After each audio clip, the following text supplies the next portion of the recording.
ખબરોમાં બન્યા રહેવા માટે બેલ આઇકોન દબાવો અને એબીપી અસ્મિતાને સબસ્ક્રાઇબ કરો.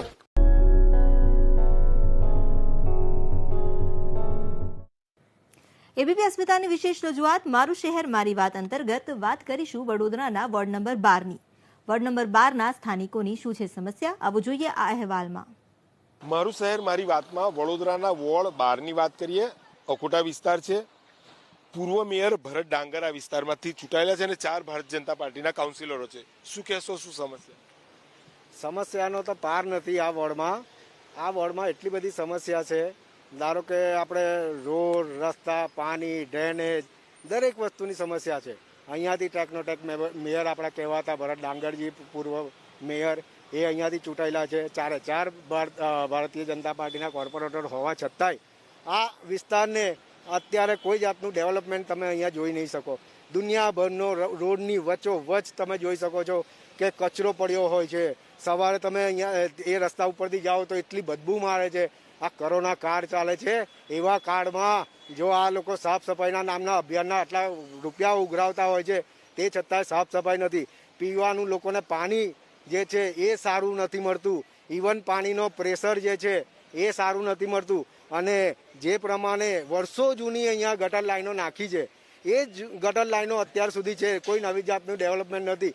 અને એ ગટર લાઈનો જ્યારે તૂટે છે અને નીચેથી જમીનો ધોવાઈ જતી હોય છે અને એના કારણે ભૂવાઓ પડે છે. એટલે આ જે વોર્ડ છે એને ખરેખર વંચિત રાખ્યો છે ડેવલપમેન્ટના ભાગરૂપે. 4 ભારતીય જનતા પાર્ટીના કાઉન્સિલરો છે. શું સમસ્યા છે? સમસ્યા તો એનું કોઈ નિરાકરણ આવે એવું લાગતું નથી. કે પાણીનો એક તો મેઇન પ્રશ્ન છે, રોડનો પ્રશ્ન છે કે પાણી ખબર નથી કે કેટલા પ્રમાણમાં આવે છે પણ એકદમ કાળું અને કચરાવાળું આવે છે. કહેવા જઈએ તો એનું નિરાકરણ કોઈ કરવા તૈયાર નથી. હવે આ સમસ્યા ક્યારે પૂર્ણ થશે એ કોઈ અંદાજ નથી. પૂર્વ મેયર ભરત ડાંગર તમારા વિસ્તારમાં છે, કોઈ દેખાતું નથી તમને કે વિકાસ અથવા તમારા કામ? ભરત ડાંગરને વ્યક્તિગત રીતે હું કોઈ મારે એમની જોડે મતભેદ નથી, પણ એક વસ્તુ કહું કે આ વિસ્તારના કાઉન્સિલર હોય અને વડોદરાના મેયર હોય તો તે છતાં પણ આ વિસ્તારને કેમ આ રીતે સમસ્યા થાય છે એ જ સમજાતું નથી. આ વિસ્તારની અંદર કોઈ પણ જાતનું ડેવલપમેન્ટ નથી. વર્ષો પહેલા જે લાઈનો નખાઈ છે એ જ લાઈનો ચાલ્યા કરે છે.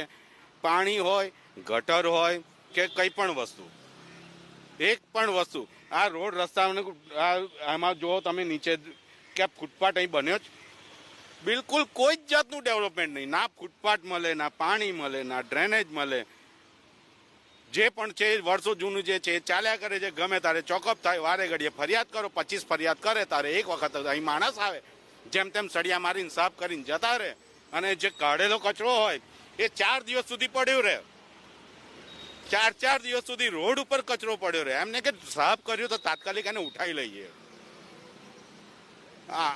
સમસ્યાઓ અનેક છે. મત લેવા આવે છે કાઉન્સિલરો, જીતી ગયા છે, કામ નથી, કશું જ કરતા નથી. એમને જરૂર તો જ આવે, બાકી તો કોઈ જોવા માટે પણ નહીં આવતા. હું રહું છું રામપુરા વિસ્તારમાં રહું છું. અમારા રામપુરા વિસ્તારમાં તમે આવીને જો, હમણાં સુધી કોઈ ઝાડુ મારવા વાળા આવતા નથી. ઝાડુ મારવા વાળા આવતા ત્યાં બેસી જાય છે, દારૂ પીને જતા રહે છે ઝાડુ મારવા વાળા. તમને જોવું હોય તો તમે મારી અંગાત ચાલો, તમને બતાવી દઉં મારો બ્લોક પાસે કેટલું કચરો છે ને કેટલું રોડનું ડેમેજ પડેલું છે. તમે પોતા એને ત્યાં જો રામપુરા વિસ્તારમાં. ને પાણીની તો સવલત છે જ નથી, એવું સમજો. પાણી તો ખરાબ જ આવે. તો કોઈ ટાંકી સાફ કરવા પણ નહીં આવતા. એ અમારે પોતે જ કરવાનું ટાંકી પણ સાફ. અમારે પૈસા નાખીને જ કરવાનું બધાને. 20 રૂપિયા ઉઘરાઈને અમે ટાંકી સાફ કરે છે. એ પણ કોઈ જોવા આવતા નથી ત્યાં. એમને જરૂર હોય તો બધા ઘેરે આવે, બાકી તો કોઈ ના આવે પૂછવા માટે. ના હમણાં તો જે ટાંકીનો આવે છે ને એ જ વાપરે છે અમે. એ રોજે કોણ 20 રૂપિયા નાખશે સાહેબ પાણી માટે? લોકો મજબૂર છે. સાહેબ શું કહેશો, વિસ્તારની સમસ્યા કેટલા વખત? આ લગભગ 3 વર્ષથી છે. 2017માં જ્યારે અહીંયાંગળી જ્યારે આ રોડનું કામકાજ ચાલુ કરવાનું હતું અને આ બધું જે તોડેલું છે 2017થી આખી લાઈન તોડેલી છે. અહીં ના ફૂટપાથ આવ્યો છે, ના રોડનું કામ થયું છે. કોઈ જાતનું ડેવલપિંગ જ નથી અહીં આગળ. તો પણ કોઈ દેખવા નથી આવતા. ખાલી એમને વોટ લેવા હોય છે ત્યારે ખાલી એ લોકો ચાલીમાં આવે છે. ત્યાર પછી ગંદુ પાણી આવે કે ગટર ઉભરાય તો પણ એ સમસ્યા અમારી પૂરી થતી નથી સાહેબ. સુબેદાર કમ્પાઉન્ડમાં જે આગળનો મેઇન રોડ છે સર, એની ડિવાઈડરની પેલી બાજુ રોડ બની જાય છે બધું. કેમ કે ત્યાં ભાજપના બધા કાર્યકર્તા રહે છે, તો એમના રોડો, એમના ડિવાઈડરો, હજુ બાજુની સોસાયટી છે શિવશક્તિનગર, ત્યાં એમની ફેસિલિટી જોઈ લો સર. એમની સોસાયટીમાં રોડ સારા મળી જાય, તમને ડિવાઈડર સારા મળી જાય, બધી જાતની સફાઈ કામગીરી બધું જ થઈ જાય. અને આ અમારું જે સુબેદાર કમ્પાઉન્ડ છે એની બહારનો ખાલી તમે ખાડો જોઈ લો અને ત્યાંથી બંનેની સ્પેસ જોઈ લો કે આ બાજુનો રોડ બનેલો છે અને બીજી બાજુનો રોડ બનેલો છે, તો કેમ વચ્ચે જ કેમ તમે એટલો ભાગ છોડી દો છો, એ મને સમજ નથી પડતી. એટલે કે ક્યાંક ને ક્યાંક વહાલા દવલાની નીતિ રાખતા હોય તેવા અહીંયા આક્ષેપ થઈ રહ્યા છે.